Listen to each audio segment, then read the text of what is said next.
Russia must conquer Ukraine, to make it quite blunt, and bring it back to Mother Russia as its own territory. There is no such a particular people. They're all Russian people who need this support and protection. Solovyov, Simonyans, Medvedev, they have so many statements, utterances that can be used in any domestic or international court. Narrative of Russian propaganda led in the future that some concrete Russian soldiers who heard this on the Russian TV, for example, just go to Ukraine and rape Ukrainian women and kill Ukrainian civilians. There is no single victim, let alone 100 or 1,000 or 800,000, if you like. So this means prosecution can move forward. We pretty much overestimated the possibilities of the international institutions who are dealing with such cases. Propaganda, again, in and of itself is not a crime, and it can be prosecuted as such. So first of all, Predrag, I'm really glad to see you again here, and it's such a great opportunity to talk to you again and to discuss this important topic of the war propaganda and propaganda at war. Thank you very much, Olena. Over 20 years you spent working at the office of the prosecutor, the tribunal for the former Yugoslavia, and actually you've got an immense experience in generally working with in the field of the criminal law. But can you tell our viewers a little bit about your experience, about your background, and about this point when you understood that you are interested in the research of the propaganda at war, and when this topic became particularly interesting for you? Let me start by making a general observation first, if you don't mind.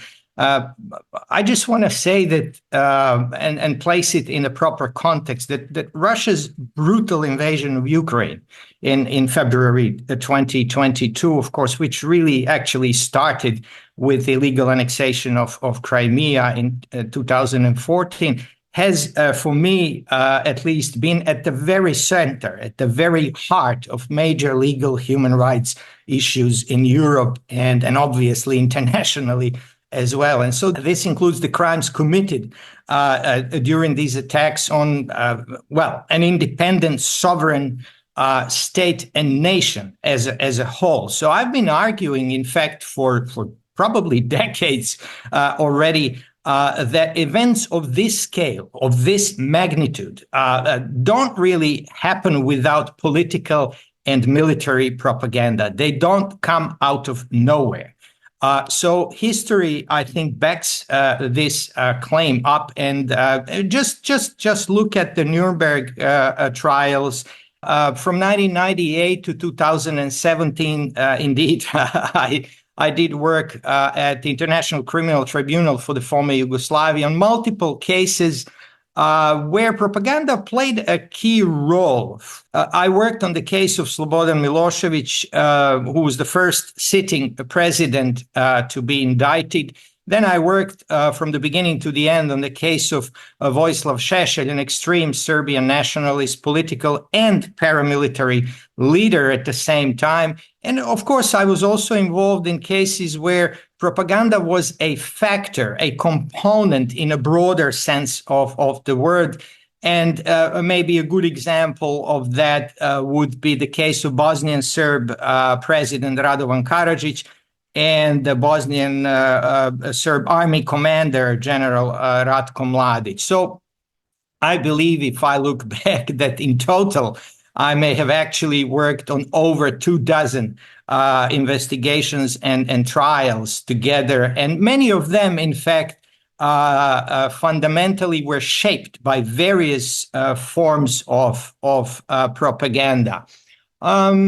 So after my time at the ICTY, I moved into academia to the Human Rights Institute at the University of Connecticut, where I teach about theory and practice of international criminal justice, including, and this is an important part, I think, for our conversation, including prosecutorial theories and strategies related to the role of propaganda in war crimes trials. I've been lucky to be able to assist my Ukrainian colleagues very much by sharing my experience, knowledge, and hopefully expertise, or some of it at least, in international criminal law and legal practice in the first place. And of course, well, due to some sensitive confidentiality issues, I can't really share specific details with you now. I wish I could. But I've worked with both prosecutors in Ukraine and NGOs at the same time, a number of NGOs, helping them build their cases against Russian propagandists in the first place. So my work has focused on basically my work with my Ukrainian colleagues and friends on basically showing how different forms of propaganda have fueled, or if you like me to put it in strictly speaking legal terms, incited, instigated, or contributed to the commission of crimes committed by Russian forces in Ukraine.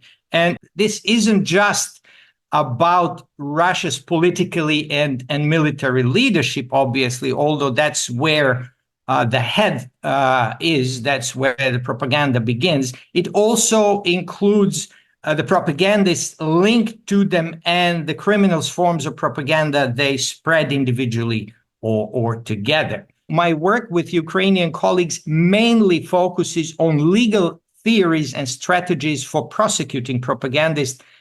Example of that collaboration with an NGO is the communication submitted in 2024 under Article 14 of the Rome Statute by the International Federation for Human Rights to the International Criminal Court in The Hague, focusing basically on statements made by 5 Russian propagandists.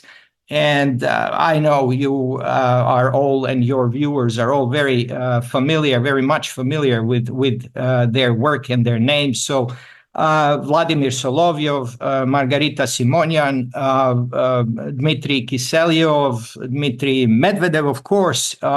Classical examples, yeah. Yes, and Sergei Mardans. In 2024, Ukraine's Office of the Prosecutor General issued a notice of suspicion to Margarita Simonyan. If the memory serves me right, she's, broadly speaking, accused of violating Ukraine's territorial integrity, spreading propaganda for war, which is an extremely important type of propaganda for us in our discussion. I think for justifying and denying Russia's aggression against Ukraine, very important, I think, was for publicly calling for genocide. Yes, but here we're talking about this national level of the prosecution, but also we hope to see one day Russian propagandists in The Hague as well. But yeah, we will discuss that definitely. I think the situation in Ukraine is also unique in some way, and especially if we look at the crime of aggression. So my advice has also covered how to hold propagandists starting from Putin, legally accountable for spreading, as I mentioned before, propaganda for war as a form of incitement to the crime of aggression as well. So this is, in fact, the first time since World War II, I believe, and Nuremberg trials, that this approach is being, or rather it can be applied, making it in a way a groundbreaking legal strategy for the Ukrainian courts and international justice, I think, as a whole, because this type of crime can be tried both within national jurisdiction in Ukraine and internationally as well. First of all, it seems to me when we are talking generally in Ukraine about the bringing to justice Russian propagandists, it's always challenging because there are not so many examples in the previous years, previous decades of similar trials where propaganda and crimes connected to propaganda and people who committed them were prosecuted, especially for them, not for some other connected another crimes. So the classical one is the Nuremberg tribunal, but it is also not very much much relevant for us now, as far as I understand, because we are talking about this classical case of Der Stürmer newspaper and Julius Streicher, who published it. And we're talking about the newspaper. Now, over so many decades past, there are another ways to spread this misinformation and incitement and propaganda. And this perception of the crime connected to propaganda or propaganda as a independent crime, how was it evolving, and what are the factors that made an impact here? The very broad range of techniques used to influence people. So they're often called the techniques of persuasion, or as we like to call them, propaganda techniques. So when we talk about the specific propaganda techniques used in both peacetime and wartime, we often think of techniques and strategies like, and I think we know them all pretty much. We think about dehumanization, demonization, repetitive messaging and communications, victimization and martyrdom, glorification, stereotyping, labeling, spreading falsehoods, and as you mentioned, disinformation, and an important technique, then spreading threats, as a matter of fact, or issuing threats, calls for revenge, another important one, and so on and so forth. But and this is the second point that I'd like to highlight. Propaganda on its own is in and of itself, as a single concept, is actually not a crime under international law. And we need to understand that. In other words, not all forms of propaganda are illegal, okay? So only some types of propaganda can be unlawful, or they can contribute. This is a more of a legal approach to propaganda. They can contribute to the commission of the 4 core international crimes: war crimes, crimes against humanity, genocide, and the crime of aggression. So generally speaking, legal forms of propaganda fall under the right to freedom of expression, as it is as simple as that. But propaganda techniques that are not necessarily unlawful can still be used as evidence in both of the evidence of intent, the expression of intent of the speakers and propagandists. Particularly, specific intent can be important for us. So this type of intent can be used to prove that they may have something to do with the commission of international crimes. So, but let's quickly go through the history that you've already mentioned of the evolution of propaganda cases, so-called propaganda cases, starting from the first trials. So at the Nuremberg trials that you mentioned, indeed, in 1945-46, the International Military Tribunal prosecuted a number of Nazi leaders for crimes committed during the Second World War. And the IMT Charter charged them with 3 major international crimes: crimes against peace. Today, this is the crime of aggression, by the way, war crimes, and crimes against humanity. And so, as I've argued over the years repeatedly, propaganda played a role in all of these crimes, but its impact was especially, if we go back to Nuremberg, especially significant in cases involving crimes against humanity, okay? The first so-called propaganda case ever tried by an international tribunal was that of Julius Streicher. So he was, as you mentioned, the founder and editor of Der Stürmer, the attacker, the most infamous Nazi anti-Semitic publication. So his case was, in fact, the first example of how propaganda can contribute to the commission of international crimes. Okay, so this is the big bang of propaganda cases in the history of international criminal trials. So apart from being charged with crimes against peace, that he was acquitted of eventually. He was charged, of course, with crimes against humanity under one of the articles of the IMT charter. So this charge particularly related to persecutions on political, racial, or religious grounds. And this gives you an illustration of how the trial may proceed in the future of any trial that might involve Russian propagandists. So during Streicher's trial, over 50 documents were submitted as evidence.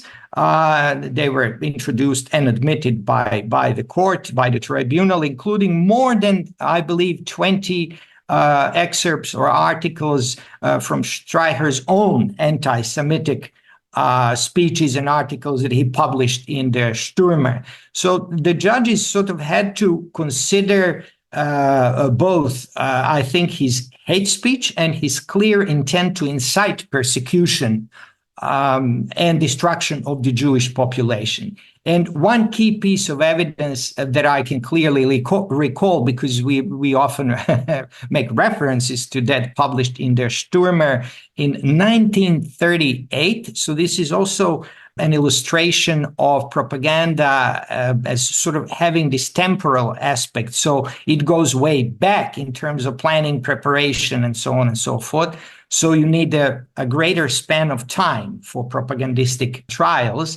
In that article, Streicher described Jews as germs and pests, and not as human beings anyway. And he described them, off the top of my head now, as parasites, enemies, evildoers, disseminators of diseases. And he claimed that they need to be destroyed in the interest of human mind. And in other articles, he also called for the extermination of the Jews when he referred to them as murderers and criminals, or the famous phrase that he used was swarms of locusts. So this type of rhetoric made it clear that he intended to persecute and incite violence against the Jewish population. He was eventually convicted of persecution on political and racial grounds, which is a crime against humanity under the WAS. Yeah, I'm so sorry. Let me speed it up a little bit, our discussion and this historical background, because I'm very much willing to talk a little bit more about our reality. As far as I understand, in, for example, the Tribunal for the former Yugoslavia, there was the only case connected to propaganda so closely. It was the case of Vojislav Šešelj, and he was prosecuted just for his only statement where he encouraged to exterminate non-Serb population in some district. And if we are talking about Rwanda, there is it seems to me the most classical case of propaganda, the incitement to genocide, and where we clearly see the consequences of this propaganda. Talking about these two tribunals, can we generally make some conclusions? What of these cases is still very much relevant to possibly the future prosecutions against Russians as well? The trial of Vojislav Šešelj at the ICTY, and I worked on that trial from the beginning to the end. In a way, the most significant trial we've ever had in international criminal justice, the media case against the three accused at the ICTR, the Rwanda tribunal, I think, which in fact was that groundbreaking case that established that media figures could be held criminally responsible for inciting genocide and set a major precedent in international law. I think we need to emphasize that when we talk about the history and evolution of these cases. So the question is, indeed, what did we learn from the Nuremberg, right? ICTY, ICTR trials and other trials about propaganda's role in international crimes? Well, I think, first of all, we learned that propaganda, again, in and of itself, is not a crime, and it can be prosecuted as such. And that was clearly spelled out by Judge Lattanzi in her dissenting opinion in Šešelj case, right, in the Šešelj trial judgment. But we also learned that certain types of propaganda can form contributing factors in the commission of crimes. For example, hate speech that's been adjudicated in the media case at Rwanda as underlying act of persecution and the discriminatory form of aggression. And I need to mention that hate speech is not a crime under international criminal law nor a mode of liability. And so some forms of propaganda can even be prosecuted along these lines. I want to ask you here, do you, of the third year of the full-scale invasion, do you understand the central narrative of its propaganda? Because it seemed to me when we discussed this issue with you back in 2022, when the full-scale invasion just started, you mentioned that you clearly see that there are encouragement of extermination of the Ukrainian population. And at the same time, sometimes we can hear that they're encouraging to protect the Russian-speaking population in Ukraine, and sometimes they're telling that Ukraine, there is no such a particular people, they're all Russian people who need this support and protection. So sometimes it seems to me from situation to situation, this central narrative is changing. Do you feel that it's a usual thing generally for war propaganda, or it's some specific of the Russians trying to sometimes mask their propaganda as a crime? You know, this question actually reminds me of something, if you allow me to go back again to, it just springs to mind, to something that one of our judges, Judge Shahabadin, said in his opinion on the appeal judgment in the media case, indeed, the Rwandan case, right? He said influence is a function of the processes of time. So propaganda and propagandistic types of offenses are not like crimes of passion would be, right? They don't happen instantaneously.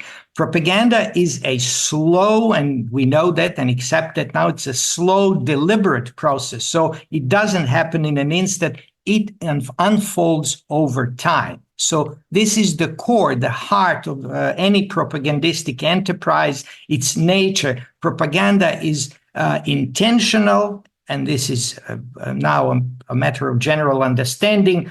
It's premeditated and it's strategic. So all of these elements can become very important in the course of any trial, including possible trial of Russian propagandists. So I think that Russian political and military propaganda has always followed exactly this, if I can call it that way, temporal pattern. So it's been out there for decades. So it hasn't started a few weeks or a few months ago or a few years ago. It's been there, and I can give you some specific examples, at least, and to the best of my knowledge, at least since Putin was installed as president in 2000. So this is an important element to keep in mind. If we distinguish between war propaganda and propaganda for war, and it's important to know that war propaganda actually leads to war crimes, crimes against humanity, and genocide. So this is one package, if you like, in legal terms. And propaganda for war can lead to a war or the crime of aggression as a form of incitement to the crime of aggression. So, do you put it correctly? If we're talking about the propaganda for war, we are generally talking about creating some background, some state of mind of people to, for example, normalize the future war. It begins, and it in this case, in the Russian way, in the Russian situation, it started with very specific rhetoric and some of the techniques that we listed in the beginning coming straight from the president, from Putin himself, in his speeches, his writings, and it is indeed meant to create a particular atmosphere, a state of mind, and a set of beliefs as a form of preparation, possibly for something that was to come in the future. So this is, again, this temporal dimension of propaganda that has been a part of Russian and Putin's propaganda as well over the past, quarter of a century, basically 25 years. So what I noticed in this propaganda were, again, broadly speaking, were two types of propaganda that we have identified in other cases, starting particularly from Nuremberg, but not only. So this is a type of discriminatory, derogatory, and dehumanizing type of propaganda that we commonly call, refer to as hate speech. Now, unfortunately, hate speech can be a contributing element, but it's not a crime. So we cannot prosecute hate speech under international criminal law. But Ukraine can. So in most domestic jurisdiction, hate speech can be prosecuted. And then we have something that you may have hinted at, that I sort of called in, and now it's been picked up by some of my colleagues. I borrowed the term from social sciences, and that I call grand narratives. So these are the false historical and political claims. And now we're thinking Putin, right? And others, the very leadership of Russia. So some versions. So generally, these attempts to reshape the history, to rewrite the history of the country completely. That is correct, and we had that in the Nuremberg trials. For example, there is this phrase called Greater Germany. Mm-hmm. Okay, so that was the phrase that was included in all key Nazi party documents and Hitler's and his propaganda enterprise documents, the whole set of things that comes as part of this rhetoric. We had very similar phenomenon at the ICTY called Greater Serbia and Greater Croatia in particularly leadership cases. The difference, however, is that at Nuremberg, they had crimes against peace, which is the crime of aggression today, and that fit quite neatly into that charge as evidence, contextual evidence, whereas at the ICTY, we didn't have a crime of aggression or crimes against peace. So we use this more as a contextual evidence that may have contributed to a better understanding of intent of some of the political and military leaders. Well, today, of course, we have the grand narrative of Greater Russia. And it's not something that we need to go around and look for. It's out there. It's spelled out clearly by the Russian leadership. So this is the idea that Russia must conquer Ukraine, to make it quite blunt, and bring it back to Mother Russia as its own territory where it supposedly belongs, right? So this is in a nutshell, what the meaning of Greater Russia is. So this is, in fact, a narrative of conquest driven by aggression, persecution, and destruction. And it is as simple as that, and this has been demonstrated at Nuremberg, at Yugoslavia tribunal, and in some other cases. So all of these propagandistic rhetoric, if you like, falls sort of under the scope, I think, of a crime, the crime of aggression, right? And then there are some elements that can be used for crimes against humanity and even genocide. And so war crimes, as a separate crime, of course, substantive crime, are an inevitable part, an offshoot, if you like, of this brutal chain of events that I just mentioned. So we have this discriminatory speech, right, coming from the Russian propagandists. But so this discriminatory speech is kind of widespread, and you can see daily, as a matter of fact, in Russian media, right? So it includes the very well-known terms like denazification of Ukraine, which is ridiculous, targeting so-called Banderites and Nazis and so on and so forth. But we also have very simple types of hate speech that accompanies this. And I've come across expressions in Russian propaganda like worms and zombies and scoundrel and filth and dirt and scum and so on and so forth. And Satanists, I think, was also one of the words. So expressions used to label, and here we go about propaganda techniques.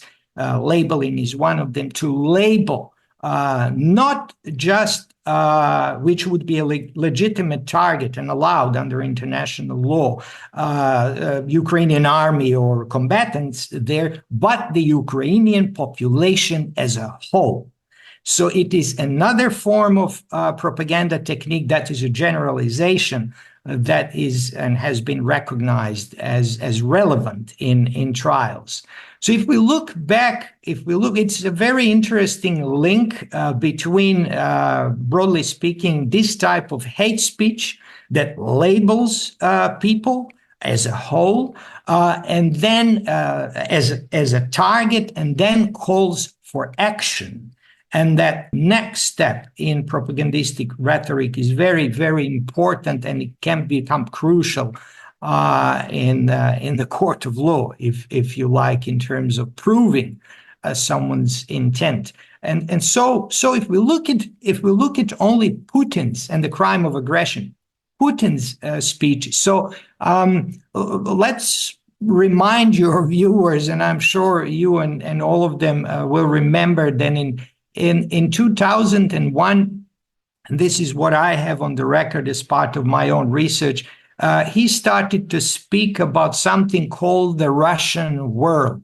Okay, so this is my translation from poor translation from Russian, at least, and the unification. In Russian, it sounds as silly as in English, so don't worry. Okay, good to know that. So I'm not getting it wrong. So and that of course meant the unification of all Russian-speaking people. This has gone beyond the territory of the Russian Federation, and it included Ukrainians and Belarusians, as we know. And in 2003, I remember actually, and this is interesting, as part of his campaign for his United Russia Party, there was this, and I have seen it somewhere recently, a billboard with the slogan, and you will probably be able to track it down somewhere, that said, "A strong Russia is a united Russia." And it showed a map with portraits of 140 or 50 key historical figures. Well, very few of them were actually Russian. There were Ukrainians, Belarusians, and others, including Stalin, who was also one of the characters that were supposed to be part of this united Russia. And then one of my favorite examples, and I think it's been mentioned many, many times by my colleagues in their writings, was in 2008, Putin actually told quite bluntly then President of the United States, George W. Bush, that Ukraine was not even a real country. And this is, according to Bush, how he put it, it's some sort of a conglomerate of regions. So, I mean, this is pretty straightforward, to say for a sovereign country that it's not even a country. And finally, I think, and perhaps most importantly, if we look at the evolution of his thinking, and there are many other speeches, obviously, and writings coming only from Putin, we have this very well-known historical essay on the historical unity of Ukrainians and Russians that he published in 2021, I believe, where he sort of argued that Russians and Ukrainians were one nation and that Ukraine was part, there we go, of a greater Russia.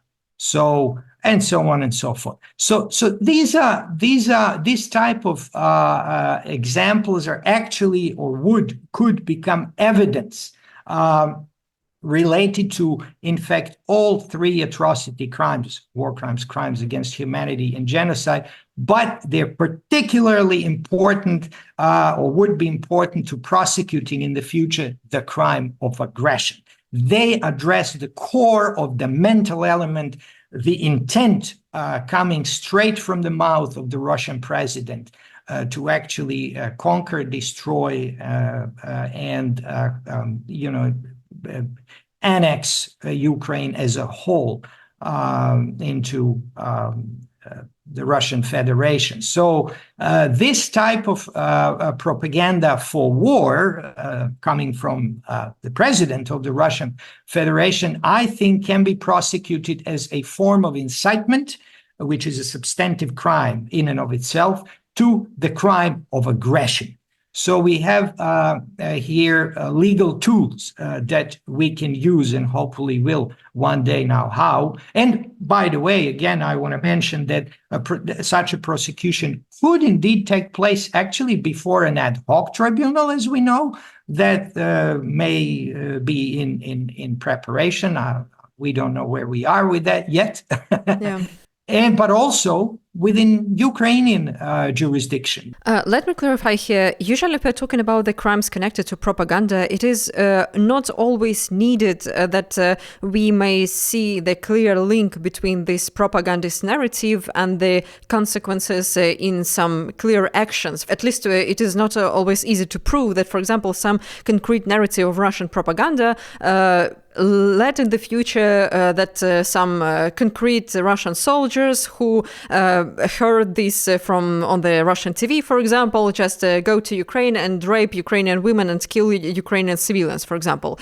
As far as I understand, mostly we are talking about the narrative as a part of crime. Yes, that is correct. And I can give you an example of that that has not yet been used in international criminal trials. But you're quite right to say and conclude that it is not always necessary for every crime or offense to be linked directly to the perpetration of the physical crime. It seems to me, it seems to me it's important for us to understand that, because in Ukraine, for example, the crime of genocide is not proven, but still we can prosecute Russian propagandists for incitement to genocide, right? That is actually correct. If you want to talk about the crime of genocide, and there are basically two ways of approaching this crime, broadly speaking, again. So one way would be indeed to approach the crime that has physically already been committed, which means that we need at least one victim linked to the mental element, one victim, physical victim, linked to the mental element of the crime. And that is that specific intent that we mentioned in the beginning of our conversation. So far, I think all genocide trials have been prosecuted along these lines. So we always had a link between the mental element, specific intent to commit the crime, and the physical crime itself. Obviously, we had that in all Rwandan cases, and it was not difficult to prove, unfortunately, that the crime of genocide was indeed committed. At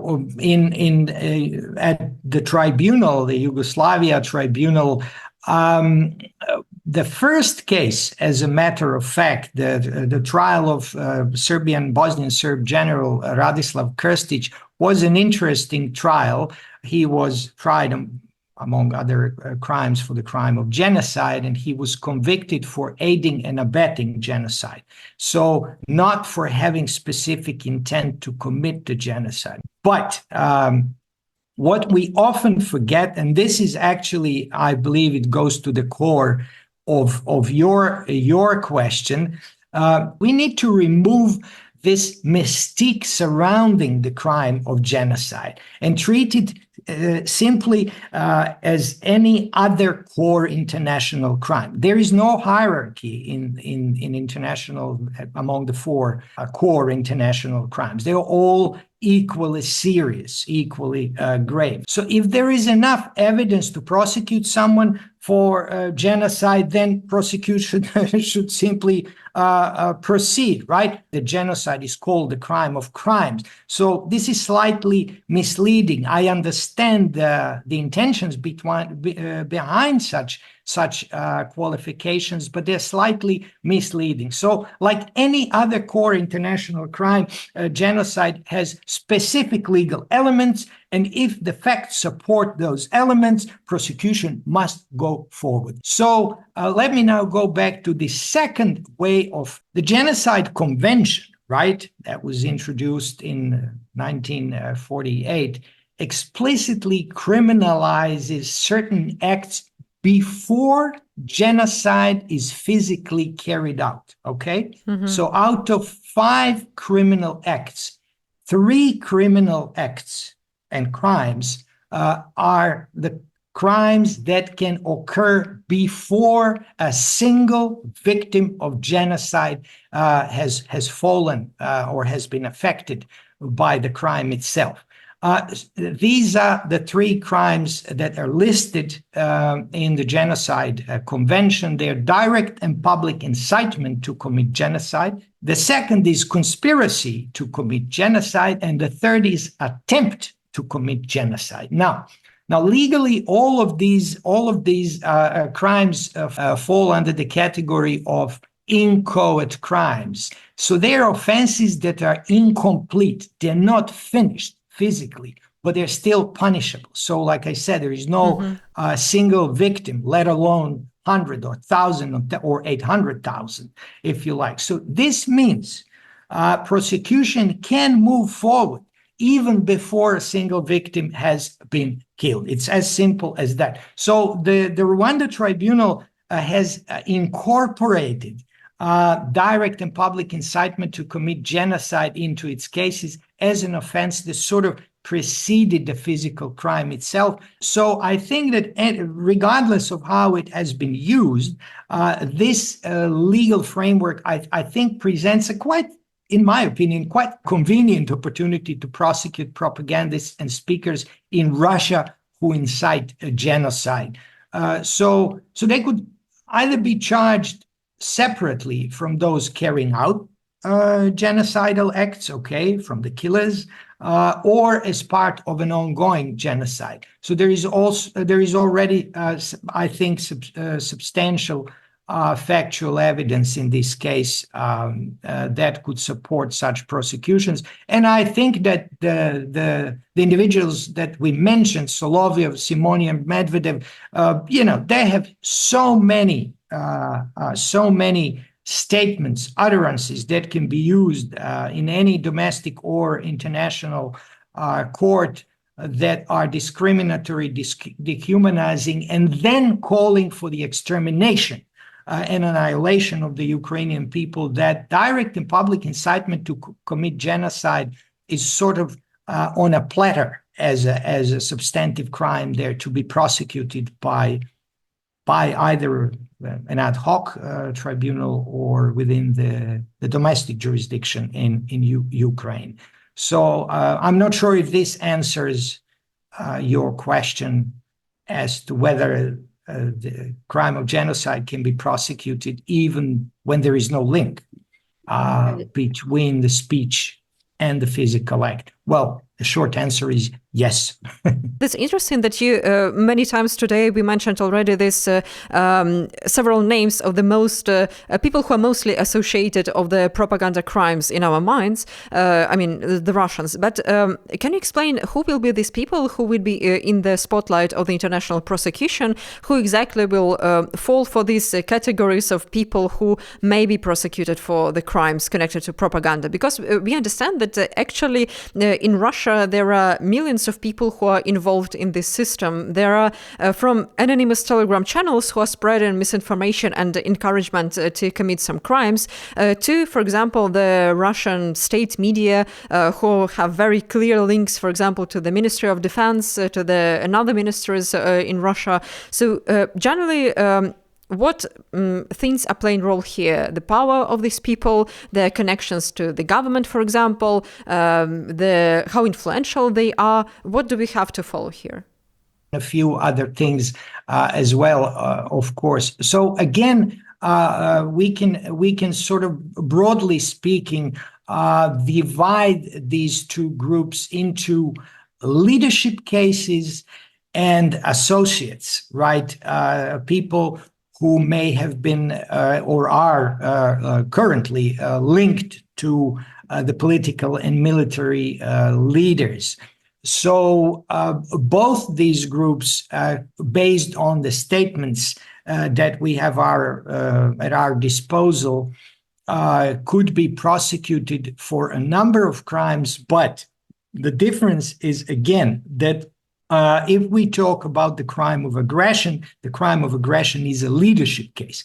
So, and if we talk about propaganda for war as a form of incitement to the war or the crime of aggression, then we would prosecute in a case like that only political and military leaders. So there must be a clear threshold there that decides, right, who is going to be or who can be prosecuted and who cannot be prosecuted below this threshold. Now, below this threshold would probably be all of these people that we already mentioned, and many others, I'm sure, like Simonyans, Medvedev, and Solovyov, and many others, obviously, who are as individuals, or, and this is an interesting moment, I think, or as part of what we had at the ICTY, at least as part of joint criminal enterprise, can be prosecuted for certain types of propaganda. Now, that would deserve some form of linkage to the political and military, and particularly political leaders. So this would go top down and bottom up, if you like, so to prove that these people operating through various types of media that can be linked to the Russian government and its leaders can be prosecuted within this framework of what we had back then called joint criminal enterprise. That's a form of a mode of liability and a legal doctrine that actually comes from another legal concept called collective criminality. Mobsters and organized crime, they are often prosecuted as part of this collective type of criminality. So they can be prosecuted as part of a criminal enterprise, but they can also be prosecuted as individuals for their own statements. So they can be held criminally liable for what they are saying, either by looking into the effects of these statements, and that can be done. And for that, we would need a very specific kind of investigation, or only for these statements and utterances as such. And as I mentioned, direct and public incitement to commit genocide is an example of a charge that could be brought against these people without looking actually into the physical consequences of their statements. Yes, absolutely. Actually, let's take a closer look to the prosecute and the crimes connected to propaganda in the International Criminal Court. You've already mentioned that it's a pretty challenging issue generally for the ICC. And I remember I read the research from the Crimean Human Rights Group, who mentioned that there are a number of challenges for the ICC in prosecuting these crimes because, for example, there is lack of a clear definition of forms of propaganda that violate the norms of the international law. Also, there is lack of agreement on what exactly can be considered these public calls for genocide. And as you mentioned, for example, the ICC doesn't have enough background of prosecuting such crimes. So is it real to believe that one day ICC will prosecute Russian propagandists? Well, all four core international crimes are rooted in language, if I can be so blunt. in other words, they can't be planned, prepared, initiated, and sometimes even executed. So they can't be even executed in some cases without language as their most fundamental tool and weapon. And this fundamental principle, if we can accept it as a principle, seems to have been unfortunately overlooked by the drafters of the Rome Statute, and this has had incredibly significant impact on how the ICC has handled its cases so far. So if we look at the former, or if we look at the current ICC investigations, I don't have access to that information. But unfortunately, the current jurisprudential record of the ICC is really quite weak. We may have already mentioned that at some point. So the only relevant ICC case in this context was the trial of Ruto and Seng in 2007 and 8. That was related to post-election violence in Kenya, right? So William Ruto was then Minister of Higher Education, and Seng was a former radio host, and they were charged with persecution as a crime against humanity. But unfortunately, the case was dismissed. I think it was poorly prosecuted in the first place, and sort of leaving ICC jurisprudence on hate speech and mass atrocities really very, very weak. And if we look at these limitations, it is highly unlikely, in my opinion, that hate speech as an element, contributing element, or propaganda will serve as any kind of basis for prosecuting any of the atrocity crimes, and especially genocide, at the ICC in the near future. So to answer your question directly, I don't think the ICC will indict Russian propagandists anytime soon, given its approach so far, right, to investigations and trials. And that doesn't mean, of course, that propaganda won't be considered in future cases as a component, perhaps as a form of persecution, or even as a factor contributing to genocide against Ukrainians. But I wouldn't expect personally the ICC to prosecute them only for spreading forms of unlawful propaganda. For that, I think we would need cases brought by Ukrainian prosecutors in the first place, or an independent ad hoc tribunal. Well, let's sum up this thesis. Over the years, when we in Ukraine discussed pretty much that one day we will see Russian propagandists on the dock in The Hague, we pretty much overestimated the possibilities of the international institutions who are dealing with such cases, because as we just discussed, it is extremely difficult to prosecute for the crimes connected to propaganda in the ICC. And what about some kind of ad hoc special tribunal for the crime of aggression? We are still not sure if it will appear anytime soon.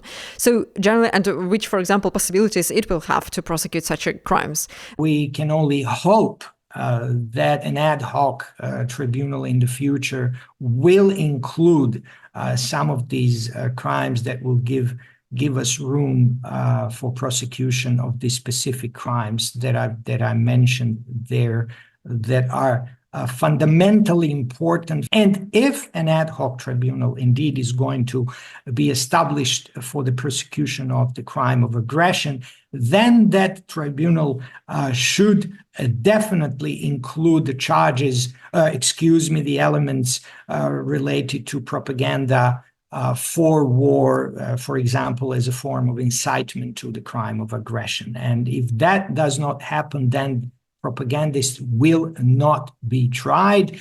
Yeah, so generally there is always hope that in case of Ukraine there will be some breakthrough of the international law. And for example, there are some claims that in case of Ukraine there also may be prosecutions for example, the environmental crimes. So that is also not very much popular crime in the ICC. Unfortunately, we're running out of time, but it seems to me this discussion should be continued very much. But still, to sum up, I would like to ask you the question I ask all of the lawyers I talked to in this podcast. What role would you perhaps like to play in the court over the Russians? Maybe it will be the case of Russian propagandists or any other one. So which role you would see yourself in? Oh, I would be profoundly honored to participate in any of the trials that may involve in the future any of the propagandists, given the fact that this has been a large part of my professional experience.